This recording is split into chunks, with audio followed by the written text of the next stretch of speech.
Diziam que a carruagem do Barão de Castro fazia um barulho diferente quando descia a Serra de Petrópolis na madrugada. Não era apenas o som dos cascos dos cavalos negros contra as pedras irregulares, mas o som da vergonha.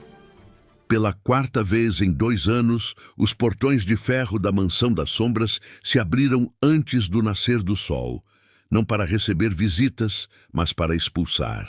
A jovem Eulália, filha de um rico comerciante de café, foi jogada para fora, os cabelos desgrenhados, o vestido de noiva rasgado na bainha e os olhos arregalados de um terror que parecia ter congelado sua alma. Ela não dizia uma palavra, apenas tremia. Quando seu pai perguntou o que o barão havia feito, ela desmaiou. E assim, mais uma vez, a lenda do Barão Cruel se espalhou pelo Vale do Paraíba como uma praga. Diziam que Henrique de Castro, o homem mais rico e solitário do império, não buscava uma esposa, mas uma vítima. Diziam que ele tinha garras no lugar das mãos, que seu rosto era uma caveira, ou que ele exigia rituais profanos na noite de núpcias que nenhuma mulher cristã poderia suportar. Mas a verdade... a verdade era muito mais dolorosa e silenciosa do que qualquer boato de taverna poderia inventar. E foi preciso uma mulher que não podia gritar para ouvir o que o coração daquele homem gritava há anos. Antes de entrarmos nos corredores escuros desta história de mistério e paixão, eu quero saber, de onde você está nos ouvindo hoje? Qual cidade do Brasil ou do mundo abriga você nesta noite? Escreva nos comentários, pois adoro imaginar até onde nossas histórias viajam. E se você gosta de romances onde o amor precisa vencer o medo antes de vencer o ódio, já deixe seu like e se inscreva no canal. Prepare seu coração, pois as portas da Mansão das Sombras vão se abrir novamente, e desta vez o silêncio será a resposta para tudo. Era o ano de 1865 e a crise financeira batia à porta de muitas famílias tradicionais que haviam apostado tudo em terras improdutivas. O coronel Almeida era um desses homens. Viciado em jogo e afogado em dívidas de honra, ele olhava para suas 3 filhas não com amor paternal, mas como mercadorias em uma prateleira empoeirada.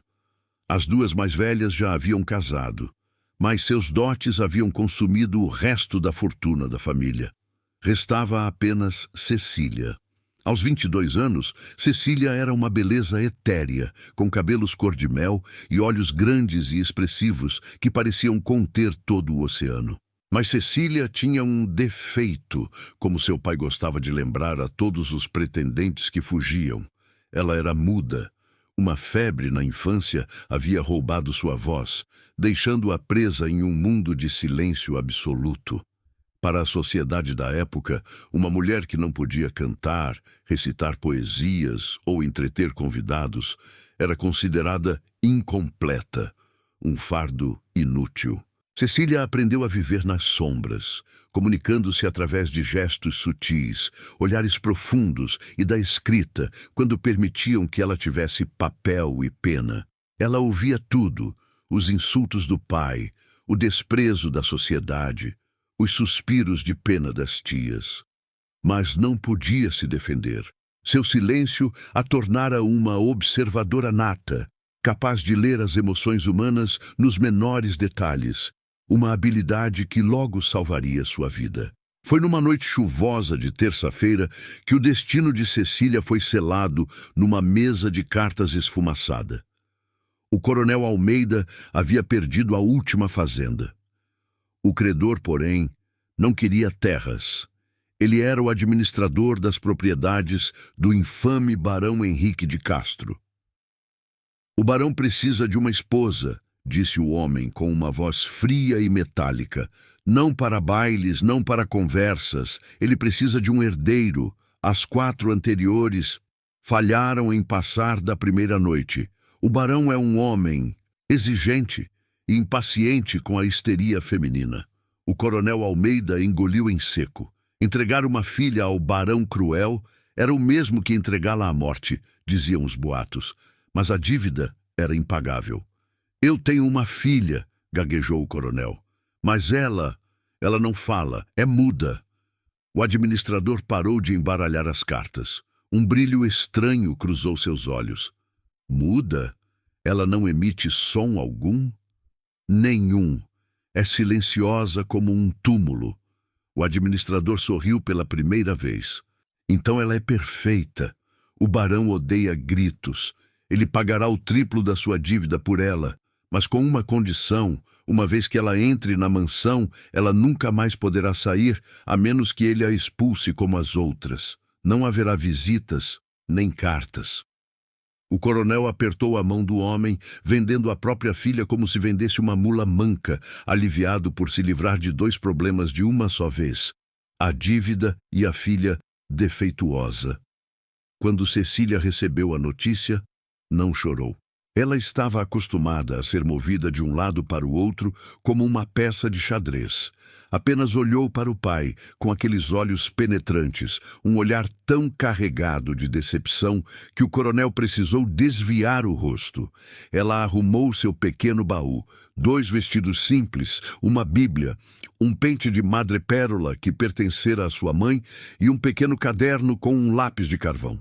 A viagem até a propriedade do barão durou 2 dias. A paisagem mudava de campos verdes e ensolarados para uma floresta densa e úmida, onde as árvores pareciam se curvar sobre a estrada como dedos esqueléticos tentando agarrar a carruagem.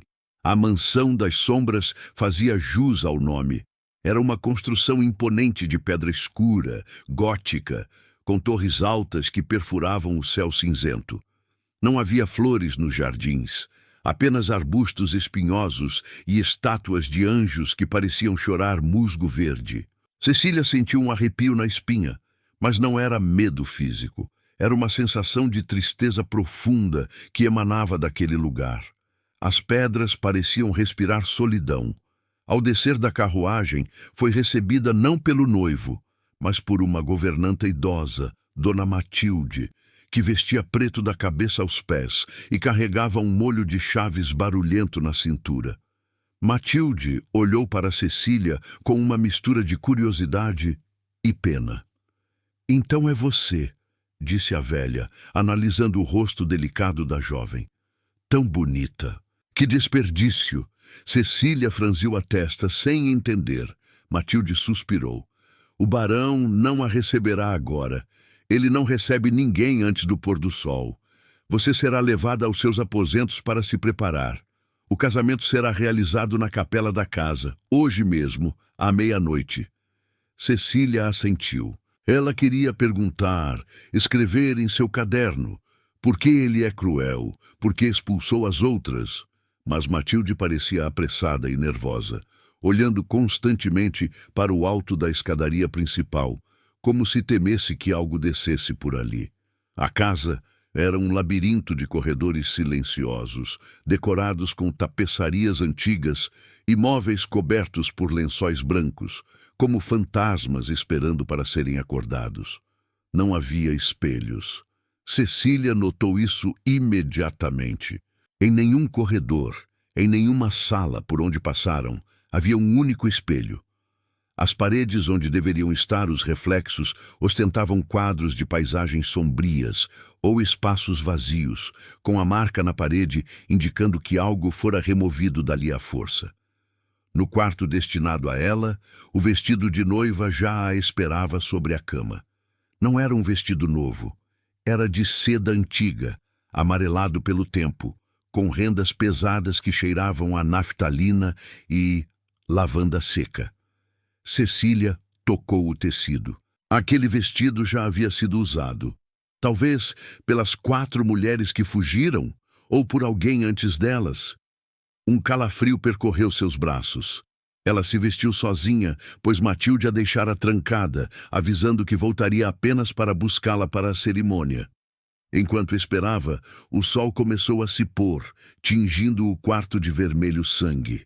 O silêncio da casa era absoluto, pesado, quase sólido. Mas então, Cecília ouviu. Veio do andar de cima, Ou talvez das paredes. Um som. Não era um grito, nem um uivo. Era uma melodia. Alguém estava tocando piano, uma música triste, complexa, furiosa, cheia de notas graves que faziam o assoalho vibrar sob os pés descalços dela. Cecília encostou o ouvido na porta. A música contava uma história de dor tão intensa que seus olhos se encheram de lágrimas. Quem tocava com tanta alma não podia ser um monstro, pensou ela. Ou talvez os monstros fossem os únicos que sentissem a dor com tanta profundidade. A música parou abruptamente com um acorde dissonante, como se o pianista tivesse batido as mãos nas teclas em frustração. Passos pesados soaram no teto. O noivo estava acordado, e a hora da verdade se aproximava. Quando a meia-noite soou no relógio do corredor, a porta se abriu. Matilde entrou, segurando um candelabro. Está na hora, menina. Reze. Reze para que você seja forte, ou reze para que ele a expulse rápido, como fez com as outras. É um destino melhor do que ficar aqui e ver o que não deve ser visto. Cecília pegou seu caderno e escreveu rapidamente. Eu não tenho medo do escuro. Eu vivo nele há anos. Matilde leu a frase e olhou para a jovem muda com um novo respeito. O escuro não é o problema, minha filha, sussurrou a governanta, abrindo a porta para o corredor escuro. O problema é o que se esconde nele. O barão a espera no altar. E ele não gosta de esperar.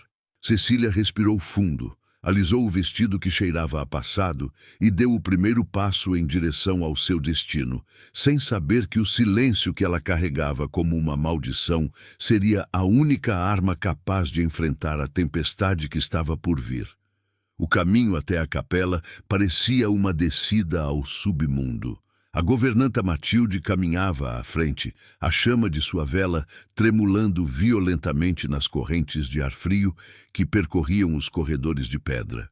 Cecília a seguia, sentindo o tecido áspero das rendas antigas roçar em sua pele, um lembrete constante de que ela vestia a história de outras mulheres, mulheres que haviam falhado onde ela precisava, desesperadamente ter sucesso.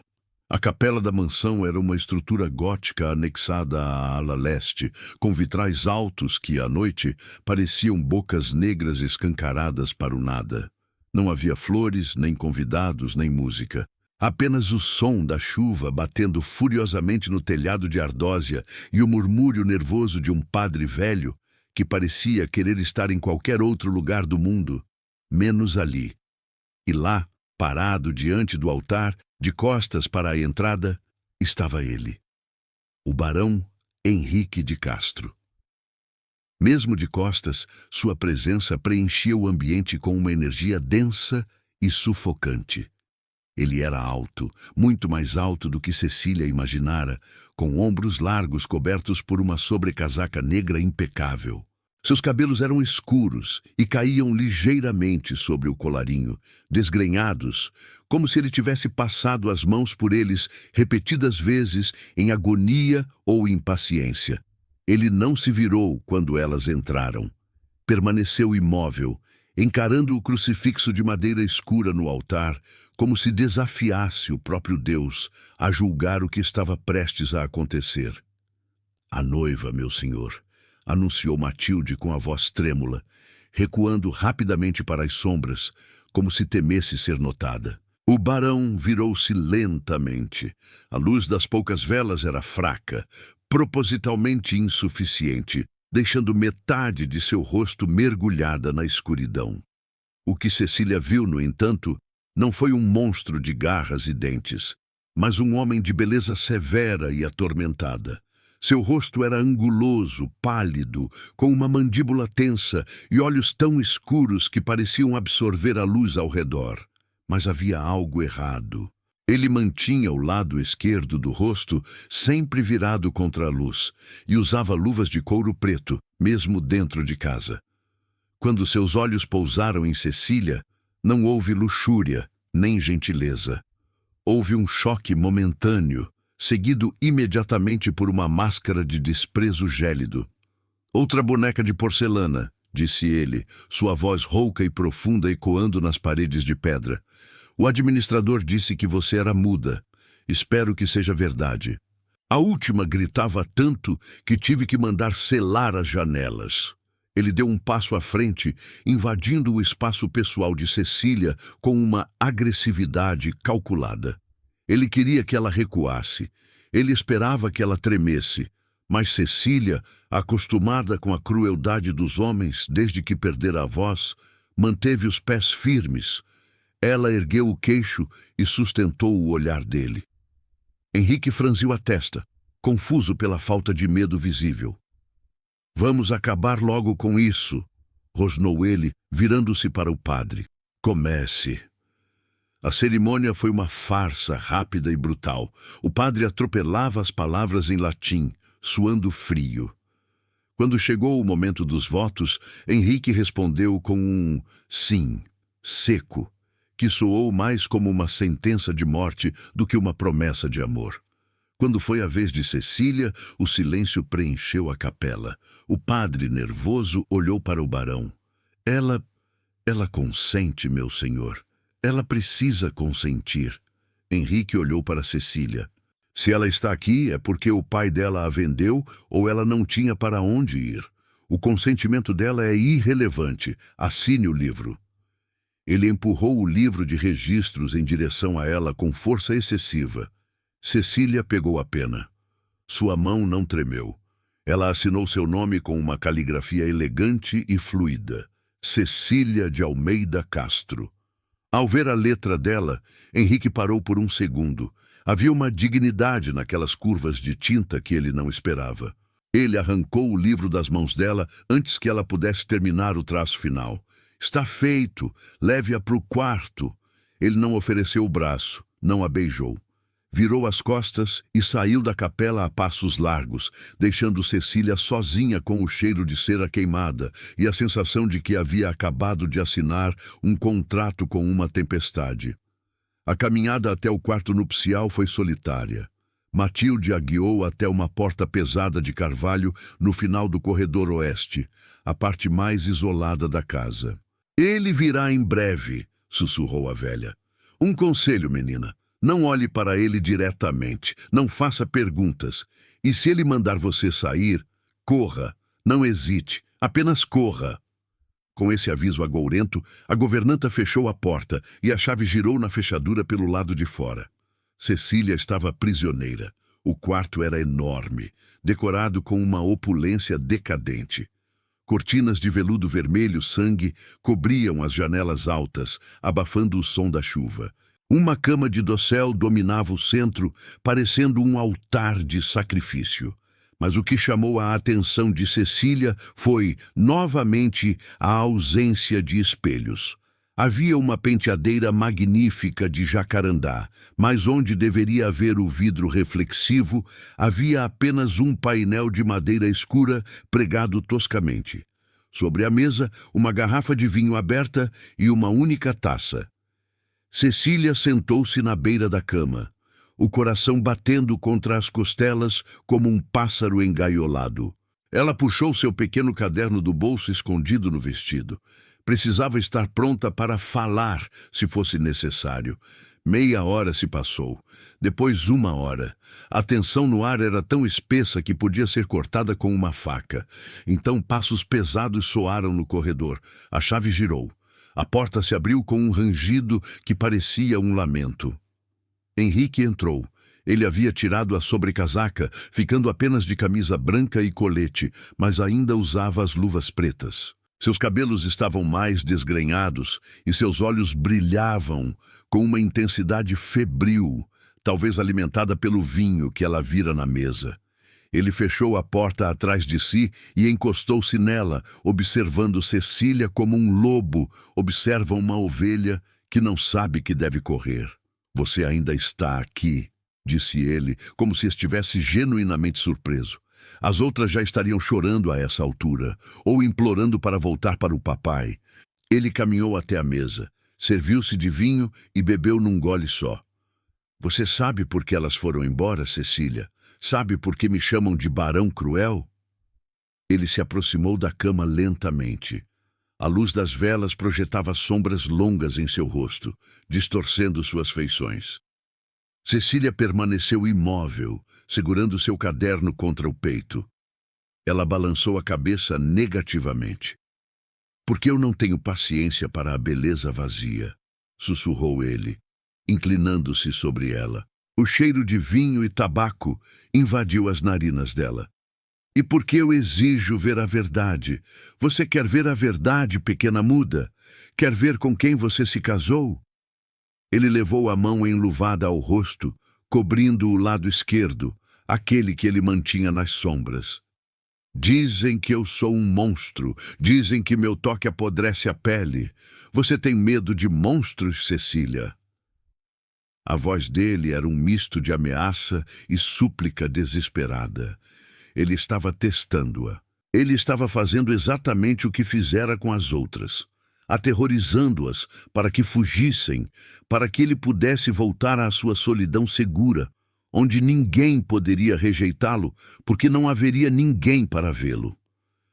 Cecília olhou fundo nos olhos dele.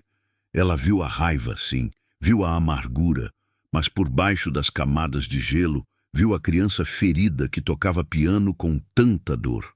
Com um movimento lento e deliberado, ela largou o caderno na cama. Ela levantou a mão direita e, antes que ele pudesse recuar, tocou suavemente o lado do rosto dele, que estava iluminado. A pele dele era quente. Henrique congelou. Ninguém o tocava voluntariamente há anos. O toque dela era leve, uma pluma roçando em granito.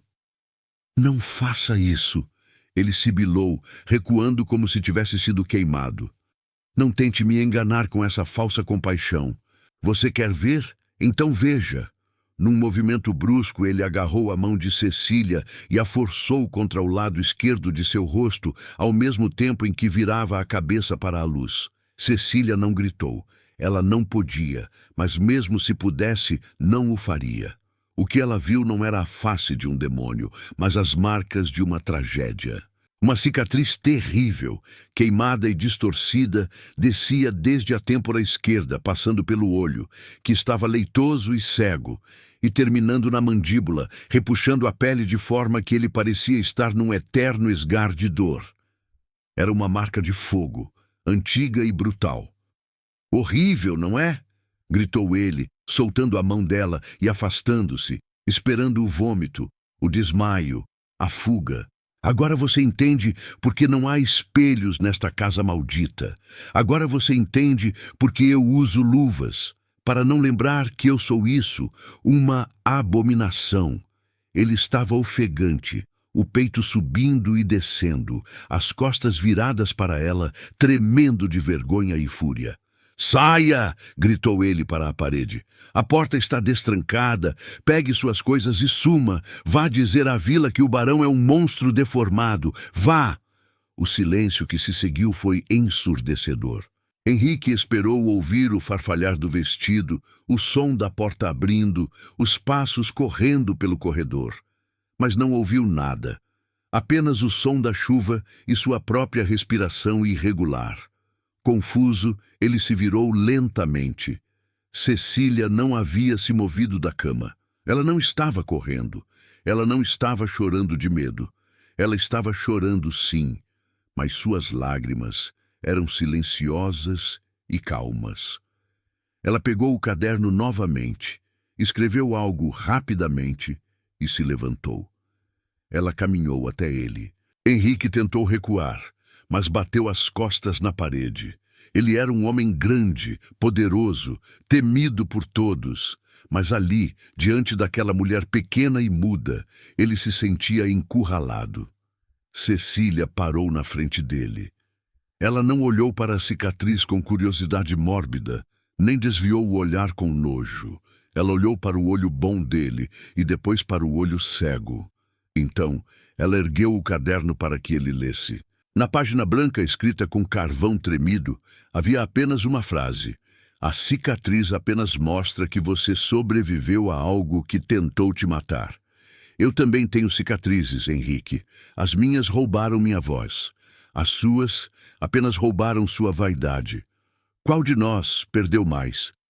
Henrique leu a frase. Leu de novo. As palavras pareciam dançar na frente dele, desarmando cada defesa que ele construíra nos últimos 10 anos. A fúria drenou de seu corpo, deixando apenas um cansaço infinito.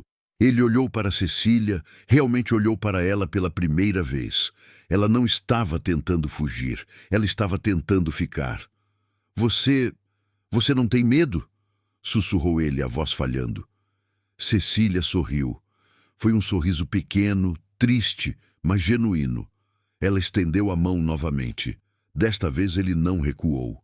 Ela tocou a luva preta dele e começou a desabotoá-la, dedo por dedo. Henrique prendeu a respiração. Minhas mãos... Ele começou a protestar, mas a voz morreu na garganta. Quando ela retirou a luva, revelando a pele também marcada pelo fogo, ela não soltou a mão dele. Ela a levou aos lábios e beijou a palma cicatrizada. O gesto foi tão íntimo, tão chocantemente aceitador, que Henrique sentiu os joelhos cederem. Ele escorregou pela parede até o chão, escondendo o rosto nas mãos sãs, e pela primeira vez, desde o incêndio que matara seus pais e o deixara daquele jeito, o Barão Cruel chorou. Não lágrimas de raiva, mas lágrimas de um homem que estava se afogando e, milagrosamente, sentiu uma mão puxá-lo para a superfície. E Cecília, a muda, sentou-se ao lado dele no chão frio, abraçou seus ombros largos que tremiam e, no silêncio daquele quarto sem espelhos, começou a contar a ele, sem usar uma única palavra, que ele não precisava mais ser um monstro para ser deixado em paz. Mas o segredo do barão não era apenas o fogo. Havia algo mais naquela casa, algo que causara o incêndio anos atrás e que agora, acordado pela presença de Cecília, estava observando das sombras, descontente com aquele momento de paz. Quando o sol nasceu na manhã seguinte, iluminando as torres góticas da Mansão das Sombras, os criados já estavam apostados no corredor, ouvidos encostados nas paredes, esperando o inevitável. Dona Matilde segurava o molho de chaves com tanta força que seus dedos estavam brancos. Eles esperavam os gritos. Esperavam o som de porcelana quebrando. Esperavam ver a porta se abrir violentamente e a jovem muda ser arrastada para fora, chorando, como todas as outras. Mas o que aconteceu desafiou todas as leis não escritas daquela casa maldita. O relógio bateu 8 horas, depois 9. O silêncio no quarto nupcial permanecia absoluto, mas não era um silêncio de morte, era um silêncio de paz. Quando a porta finalmente se abriu, perto do meio-dia, não foi o barão furioso quem saiu, foi Cecília. Ela usava um vestido simples de algodão azul.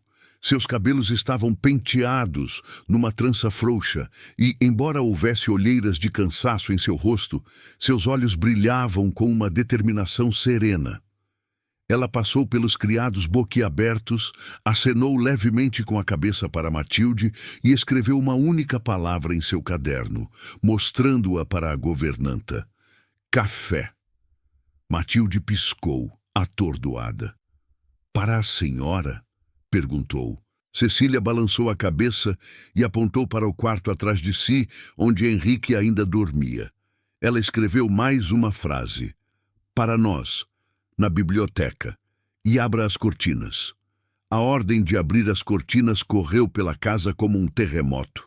Há 10 anos, nenhuma fresta de luz solar era permitida nos cômodos principais. Os criados, temerosos, obedeceram. Quando Henrique desceu, 1 hora depois, encontrou a biblioteca banhada por uma luz dourada que fazia a poeira dançar no ar. Ele parou na porta, cobrindo instintivamente o rosto com a mão, não acostumado à claridade, mas então ele a viu. Cecília estava sentada numa poltrona de couro, lendo um livro, com uma xícara de café fumegante na mesa ao lado. Ao vê-lo, ela não se encolheu. Ela sorriu e apontou para a cadeira à sua frente. Henrique hesitou. Ele não usava as luvas. Suas cicatrizes estavam expostas à luz impiedosa do dia. Ele sentiu uma vontade avassaladora de fugir, de voltar para a escuridão onde se sentia seguro, mas o sorriso dela era uma âncora que o mantinha ali. Ele caminhou rigidamente até a cadeira e sentou-se. Pela primeira vez em uma década, o Barão de Castro tomou café da manhã na companhia de outra pessoa, sem que houvesse medo ou repugnância na mesa. Apenas o som das colheres tinindo na porcelana e o farfalhar das páginas do livro. As semanas que se seguiram foram de uma transformação lenta e milagrosa.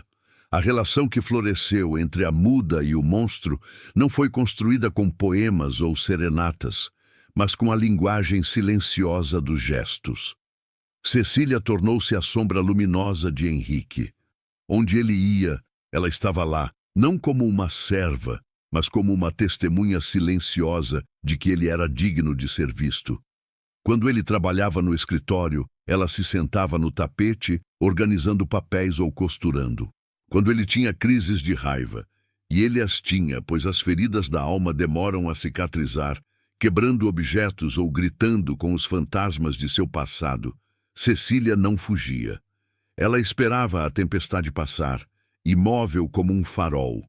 E quando ele se acalmava, ofegante e envergonhado, ela lhe entregava um copo d'água e segurava sua mão até que o tremor parasse. Ela descobriu que a música era a verdadeira voz dele. Todas as noites, Henrique tocava piano. No início, eram músicas furiosas, mas com a presença dela sentada ao lado do banco, sentindo a vibração das notas na madeira do instrumento, as melodias começaram a mudar. Tornaram-se valsas melancólicas, noturnos suaves. Numa noite chuvosa, ele parou de tocar, virou-se para ela e sussurrou: "Você ouve melhor do que qualquer pessoa que já conheci, Cecília. As outras ouviam apenas o som. Você ouve o sentimento. Mas a felicidade, em lugares marcados pela tragédia, é uma flor frágil que atrai pragas." Nem todos na Mansão das Sombras estavam felizes com a cura do barão. Silas, o administrador da propriedade, o mesmo homem frio que negociara a compra de Cecília na mesa de jogo, observava a mudança com olhos de serpente. Durante anos, Silas aproveitara o isolamento e a depressão de Henrique para desviar fundos, vender colheitas por fora e governar as terras como se fossem suas. Um barão lúcido, feliz e possivelmente pai de um herdeiro era uma ameaça direta ao seu império de roubos. Silas começou a plantar sementes de discórdia. "Ela é muito bonita, meu senhor", dizia ele a Henrique enquanto revisavam as contas. "Jovem demais, é estranho que aceite sua condição tão facilmente. Talvez ela tenha um amante na vila? Mulheres mudas são ótimas guardiãs de segredos, dizem." Henrique rosnava e o expulsava. Mas a semente do ciúme e da insegurança, regada por anos de alto ódio, encontrava solo fértil. Cecília, com sua percepção aguçada, notou a mudança no ar. Ela via como Silas a olhava, não com respeito, mas com um cálculo frio. Ela começou a investigar. Como não podia falar, ela se tornou invisível. Caminhava pelos corredores com passos de gato, observando, lendo lábios, verificando papéis deixados sobre as mesas. Foi assim que ela descobriu a ala leste. Era a parte da casa onde o incêndio começara, 10 anos atrás, matando os pais de Henrique e desfigurando-o. O barão proibira a entrada de qualquer pessoa lá. A porta estava pregada com tábuas cruzadas, mas Cecília encontrou uma entrada de serviço, escondida atrás de uma tapeçaria mofada no andar térreo.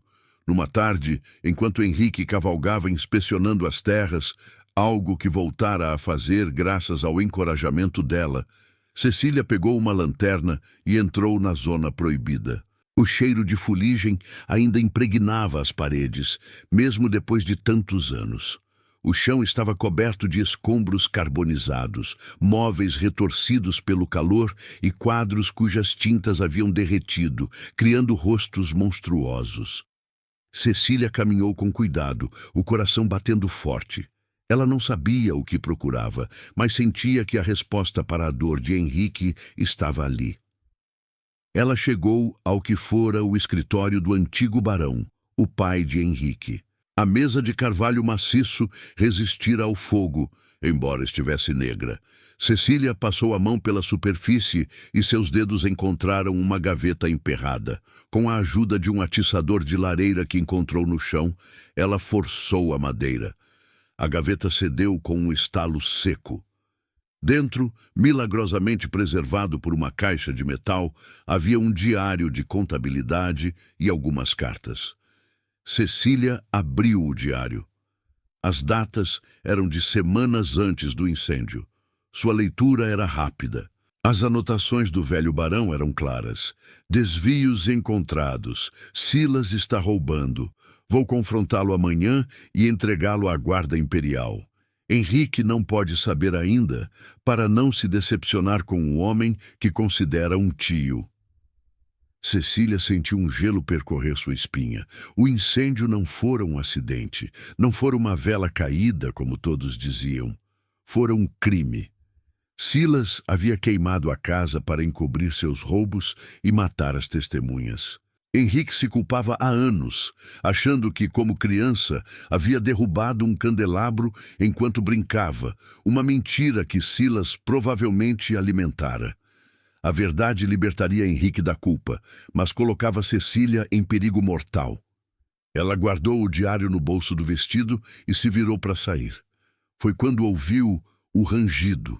Não o rangido natural de uma casa velha, mas o som de uma bota pisando em madeira quebrada. Ela levantou a lanterna. No final do corredor queimado, uma silhueta bloqueava a saída. A luz da lanterna iluminou o rosto pálido e os olhos cruéis de Silas. Ele segurava uma pistola antiga de duelo. Eu sabia que a ratinha muda era curiosa, disse ele, com um sorriso que não chegava aos olhos. Você deveria ter ficado no seu quarto, brincando de casinha com o monstro. Agora vou ter que terminar o que comecei há 10 anos. Cecília recuou, mas atrás dela havia apenas uma parede instável e uma janela que dava para um penhasco de pedras. Ela estava encurralada. Silas engatilhou a arma. Não se preocupe, minha querida. Vou dizer ao Henrique que você tropeçou e caiu. Ele está tão acostumado com tragédias que nem vai desconfiar. Talvez ele até se mate de tristeza, o que facilitaria muito o meu trabalho. Cecília olhou ao redor, desesperada. Sua voz não podia salvá-la. Seus gritos não seriam ouvidos. Ela tinha apenas o diário no bolso e sua inteligência. Ela olhou para o chão, para uma viga de sustentação que parecia podre e queimada, logo acima da cabeça de Silas. Se ela conseguisse jogar a lanterna. Mas Silas percebeu o olhar dela. Nem pense nisso, rosnou ele, apontando a arma para o peito dela. O som do tiro rompeu o silêncio da tarde, ecoando pelas montanhas como um trovão. Mas não foi Cecília quem caiu. A bala sibilou a centímetros do ouvido de Cecília, estilhaçando o vidro da lanterna que ela segurava. O impacto jogou cacos quentes e óleo sobre o braço dela, mas a adrenalina era tanta que ela não sentiu dor. A escuridão engoliu o corredor instantaneamente, quebrada apenas pela luz fraca da tarde, que entrava pela janela suja atrás dela. Silas praguejou na escuridão, tateando para recarregar a pistola de um tiro só. Sua praga inútil, gritou ele, chutando os escombros.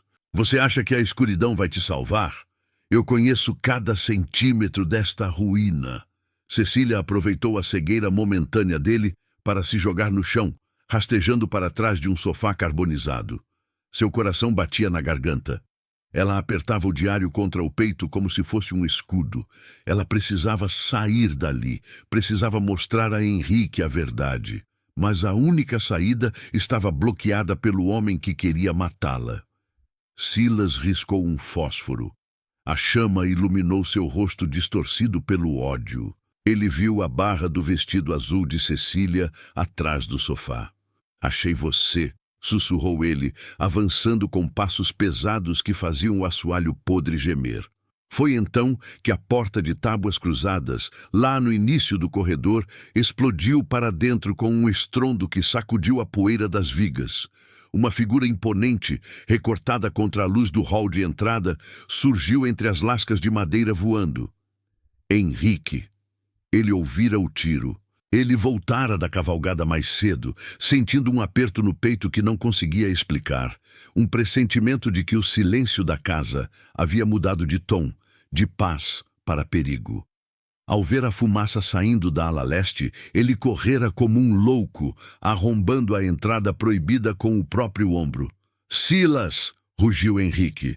Sua voz não era humana. Era o som de uma besta ferida defendendo sua cria. Silas girou nos calcanhares, a arma recarregada agora apontada para o barão. Cecília aproveitou a distração e se levantou, mas não correu. Ela pegou um pedaço pesado de madeira queimada do chão. "Ora, ora!" zombou Silas, mantendo a arma firme na direção do peito de Henrique. "O monstro veio salvar a boneca? Que cena tocante! Fiquem parados os dois, um passo em falso, e o barão vai se juntar aos papais no inferno." Henrique parou, os olhos fixos na arma, mas seus punhos estavam cerrados com tanta força que as juntas estalavam. Ele olhou rapidamente para Cecília, verificando se ela estava ferida. Ao ver o sangue no braço dela onde o vidro cortara, algo dentro dele quebrou. "Você atirou nela", disse Henrique com uma calma aterrorizante. "Você ousou tocar nela." Silas riu nervoso. "Ela é bisbilhoteira, Henrique. Achou coisas que não devia, assim como seu pai achou." A menção ao pai fez Henrique congelar. "O que você disse?" "Ah, você não sabe." Silas sorriu, saboreando o momento de triunfo. "Você passou a vida toda chorando, achando que foi sua culpa. Oh, o pequeno Henrique derrubou a vela. Patético! Eu coloquei fogo nesta casa, seu idiota. Seu pai descobriu que eu estava roubando a fortuna da família. Ele ia me prender. Então eu os tranquei no quarto e acendi o fósforo. Você só sobreviveu porque escapou pela janela, mas levou uma lembrança no rosto para nunca esquecer quem manda aqui." A revelação atingiu Henrique com a força de um trem. 10 anos de culpa. 10 anos odiando a si mesmo, escondendo-se do mundo, acreditando ser um parricida acidental. E tudo era mentira. A culpa não era dele. A vergonha não era dele. A fúria que explodiu em seus olhos fez Silas recuar um passo. Você os matou", sussurrou Henrique. "E agora vou matar você", gritou Silas, puxando o gatilho. Mas Cecília foi mais rápida. No segundo em que o dedo de Silas tensionou, ela arremessou o pedaço de madeira com toda a força que tinha. O objeto atingiu o braço de Silas, desviando a mira. O tiro disparou, acertando o teto podre acima deles. Uma chuva de gesso e madeira velha caiu sobre o administrador. Henrique não esperou. Ele avançou sobre Silas como um trovão. Os dois homens colidiram, rolando pelo chão coberto de cinzas e detritos. A luta era brutal. Silas era mais velho, mas lutava com o desespero de quem sabe que vai morrer. Henrique lutava com a força de 10 anos de ódio reprimido. Socos voavam, levantando nuvens de pó preto. Cecília correu para ajudar, mas o chão sob eles começou a estalar perigosamente. A estrutura, enfraquecida pelo fogo antigo e pela umidade, não suportava o peso da briga. "Henrique!" Cecília tentou gritar, mas apenas um som rouco e agônico saiu de sua garganta. Ela bateu palmas, bateu os pés, tentando chamar a atenção dele para o perigo iminente. Henrique, por cima de Silas, tinha as mãos no pescoço do traidor. Ele poderia esganá-lo ali mesmo. Mas ao ouvir o som desesperado de Cecília, ele olhou para cima. Ele viu os olhos dela arregalados, apontando para o chão que cedia. Num último ato de maldade, Silas sacou uma faca que trazia na bota e tentou apunhalar Henrique no estômago. Henrique segurou o pulso dele, torcendo-o até ouvir o osso estalar. Silas gritou, soltando a faca. Henrique se levantou rapidamente, recuando para a parte segura do corredor. "Levante-se, covarde!" ordenou Henrique ofegante. Você vai para a forca. Silas, segurando o braço quebrado, olhou para Henrique com puro veneno. Ele tentou se levantar para atacar novamente, mas o movimento brusco foi o golpe final para a estrutura. Com um estrondo terrível, as vigas principais cederam. O chão sob os pés de Silas desapareceu, abrindo-se para o porão escuro e alagado, 2 andares abaixo. Silas não teve tempo de gritar. Ele caiu no abismo, engolido pela própria escuridão que ajudara a criar. O som de seu corpo batendo nas pedras lá embaixo foi seguido por um silêncio sepulcral. Henrique ficou parado na beira do buraco, olhando para baixo, o peito subindo e descendo violentamente. Ele estava sujo de fuligem, sangue e suor. Ele parecia o monstro que todos temiam, mas quando se virou para Cecília, seus olhos eram os de um menino perdido que acabara de ser encontrado. Cecília correu para ele. Não importava a sujeira, não importava o sangue. Ela se jogou nos braços dele, abraçando-o com uma força que parecia querer colar os pedaços da alma dele de volta. Henrique a apertou contra si, enterrando o rosto no pescoço dela, inalando o cheiro de lavanda que ela usava, o único cheiro limpo naquele inferno. Acabou, sussurrou ele, a voz embargada. Ele se foi, a culpa se foi. Cecília se afastou um pouco e tirou do bolso o diário de contabilidade. Ela o colocou nas mãos de Henrique. Ele olhou para o livro, reconhecendo a letra do pai, e as lágrimas finalmente vieram. Lágrimas de alívio, de luto tardio, de liberdade. Eles saíram da ala leste de mãos dadas, deixando para trás os fantasmas e as cinzas. Quando chegaram ao hall principal, os criados estavam todos reunidos, atraídos pelo som do tiro e do desabamento.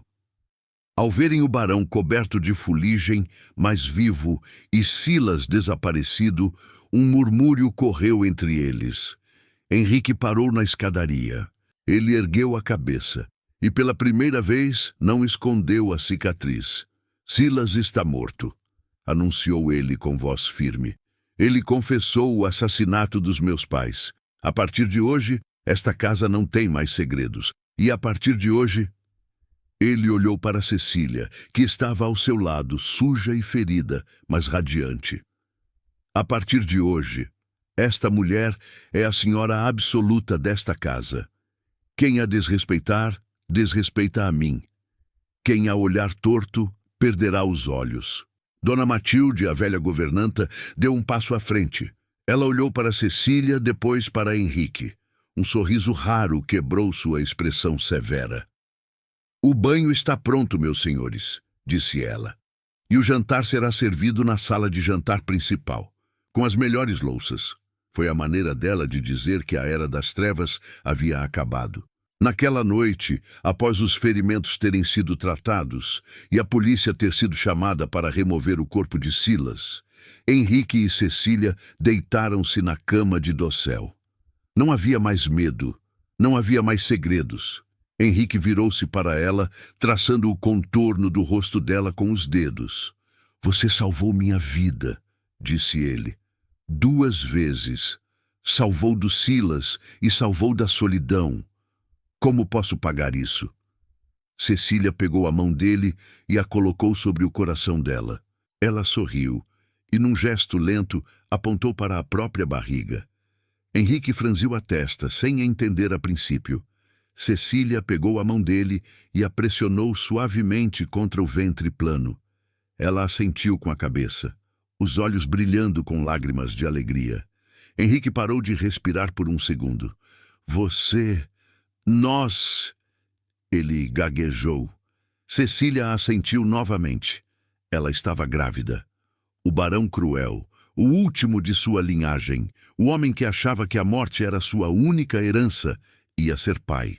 Ele puxou Cecília para um beijo apaixonado. Um beijo que selou não apenas um casamento, mas o início de uma dinastia fundada não no sangue azul, mas no amor verdadeiro. Mas a história deles ainda tinha uma última surpresa reservada para a manhã seguinte. algo que a voz roubada de Cecília guardava como um último milagre. A transformação da mansão das sombras não aconteceu da noite para o dia, mas como o nascer do sol após uma longa noite polar, foi imparável. A primeira mudança foi física. Na semana seguinte à morte de Silas, Henrique ordenou que todas as tábuas das janelas fossem arrancadas. A luz do sol, estranha e intrusa no início, logo se tornou a nova residente dos corredores de pedra. Mas a ordem mais chocante veio numa manhã de terça-feira, quando uma carruagem vinda do Rio de Janeiro descarregou caixas enormes de madeira acolchoada. Eram espelhos, dezenas deles. Henrique, com as próprias mãos, pendurou o maior deles no hall de entrada, o mesmo lugar onde, anos antes, ele quebrara o original num acesso de fúria. Quando o espelho foi fixado, ele chamou Cecília. De mãos dadas, eles pararam diante do vidro reflexivo. Henrique olhou para si mesmo.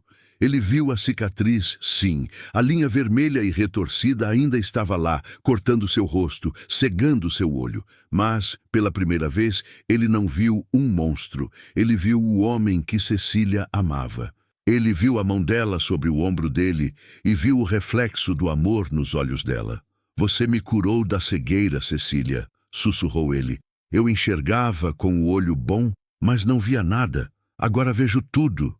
A notícia da gravidez e da nova era do barão correu à província. E como moscas atraídas pelo mel, os oportunistas apareceram. O primeiro foi o coronel Almeida, pai de Cecília. Ao saber que a filha defeituosa, que ele vendera como gado, havia se tornado a senhora mais poderosa da região e esperava um herdeiro, ele apareceu nos portões da mansão com um sorriso oleoso e braços abertos, alegando saudades da querida filha.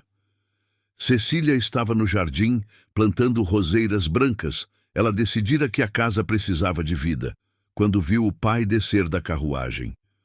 O medo antigo tentou subir por sua espinha, o reflexo condicionado de anos de abuso e silêncio. Mas então ela sentiu a mão firme de Henrique em sua cintura. O barão não gritou, ele não usou de violência, ele apenas caminhou até o portão, barrando a entrada do coronel. "Minha filha!" exclamou Almeida. "Vim conhecer meu genro e ver como minha menina está feliz." Henrique olhou para o homem com um desprezo tão frio que parecia capaz de congelar o inferno. "Sua filha morreu, coronel", disse Henrique calmamente. O velho piscou, confuso. "Mas ela está ali, no jardim." "Aquela é a baronesa de Castro", corrigiu Henrique. "A filha que o senhor vendeu numa mesa de jogo por causa de dívidas, aquela menina assustada e solitária, ela não existe mais. E a mulher que está ali não tem pai. O senhor recebeu seu pagamento, não recebeu? O negócio está concluído. Saia das minhas terras antes que eu solte os cães. E se eu vir o senhor num raio de 10 quilômetros desta casa novamente, o acordo de dívida será reaberto, e o senhor terminará seus dias na prisão de devedores." O coronel Almeida olhou para Cecília, esperando que ela intercedesse, que sua obediência antiga falasse mais alto. Mas Cecília apenas o olhou nos olhos, ergueu a mão num adeus definitivo e virou as costas, voltando para suas rosas. Foi a última vez que o viram. Os meses passaram e a barriga de Cecília cresceu, carregando a promessa de futuro. O parto aconteceu numa noite de tempestade, muito parecida com aquela em que ela chegara à mansão. Mas desta vez não havia medo. Havia médicos, havia parteiras e havia Henrique, que quebrou todas as regras de etiqueta da época e recusou-se a sair do quarto. Ele segurou a mão dela durante cada contração, limpou o suor de sua testa e sussurrou palavras de encorajamento. O trabalho de parto foi longo e difícil. Cecília, incapaz de gritar sua dor, chorava silenciosamente, o corpo arqueando em espasmos. Houve um momento de terror quando o médico franziu a testa e pediu mais água quente, temendo pela vida da mãe. Henrique sentiu o mundo girar. Ele não podia perdê-la. Não agora. Fique comigo, Cecília, implorava ele. Por favor, fique comigo. E então, na madrugada, um choro forte rompeu o ar. Um menino, saudável, forte, com pulmões que prometiam que ele jamais seria silenciado. O médico colocou o bebê nos braços exaustos de Cecília.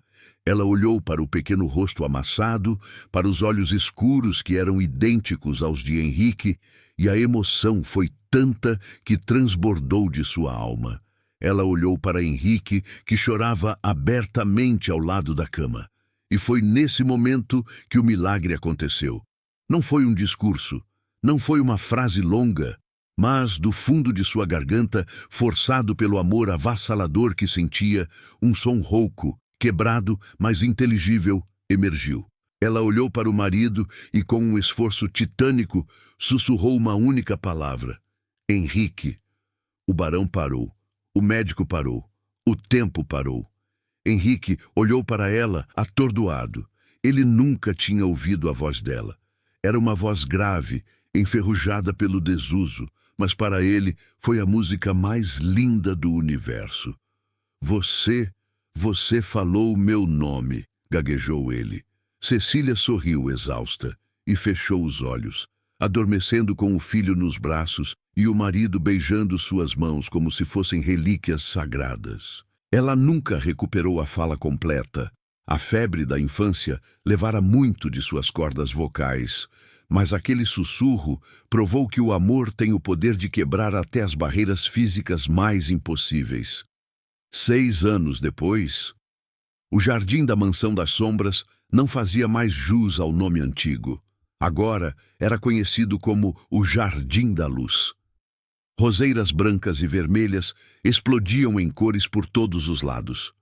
No gramado verde, um menino de 6 anos, Gabriel, corria atrás de um cachorro, rindo alto.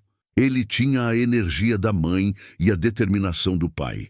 Sentados num banco de pedra, à sombra de um carvalho, Henrique e Cecília observavam. Henrique lia um jornal, seus óculos de leitura equilibrados no nariz. A cicatriz ainda estava lá, mas ninguém mais a notava, porque o sorriso dele ocupava muito mais espaço em seu rosto. Cecília estava ao lado dele, escrevendo em seu caderno. Ela agora era uma escritora publicada, autora de contos infantis sob um pseudônimo, histórias que ensinavam às crianças que ser diferente não era ser defeituoso. Ele tem seus olhos, comentou Henrique, fechando o jornal e olhando para o filho. Cecília tocou o braço dele e fez um sinal rápido com as mãos, uma linguagem de sinais que eles e o pequeno Gabriel haviam inventado juntos. Ele tem o seu coração, sinalizou ela. Henrique beijou a testa da esposa. A vida não era perfeita. Eles tinham dias difíceis, problemas com a colheita, discussões mundanas. Mas a solidão, aquele monstro frio que habitara a casa por tanto tempo, havia sido banida para sempre. Eles aprenderam que o amor não é sobre encontrar alguém perfeito, mas sobre encontrar alguém que ajude a carregar nossas imperfeições. A cicatriz de Henrique e o silêncio de Cecília não desapareceram, mas deixaram de ser definições de quem eles eram. Tornaram-se apenas detalhes de uma história muito maior de sobrevivência e afeto. E assim, encerramos a história do Barão Cruel e da Noiva Muda. Uma história que nos lembra que, às vezes, as palavras são desnecessárias quando as almas falam a mesma língua. Que cicatrizes são mapas de onde estivemos, não destinos de onde ficaremos. E que o verdadeiro amor é aquele que entra no quarto escuro dos nossos medos e, em vez de fugir, abre as cortinas. Eu gostaria de saber de você, que nos acompanhou até aqui. Qual foi a sua parte favorita desta jornada? Foi a coragem de Cecília ao enfrentar o barão? A revelação sobre o passado de Silas? Ou o sussurro milagroso no final? Deixe sua opinião nos comentários, pois cada comentário é uma nova história que começamos a escrever juntos. E se esta narrativa tocou seu coração de alguma forma, se fez você acreditar um pouco mais na força da superação, por favor, deixe seu like. É um gesto simples para você, mas significa o mundo para nós. Inscreva-se no canal e ative o sininho para não perder a próxima história. Obrigado por sua companhia, obrigado por seus ouvidos e, acima de tudo, obrigado pelo seu coração. Até a próxima história. E lembre-se, no silêncio ou no barulho, o amor sempre encontra uma voz. Tchau.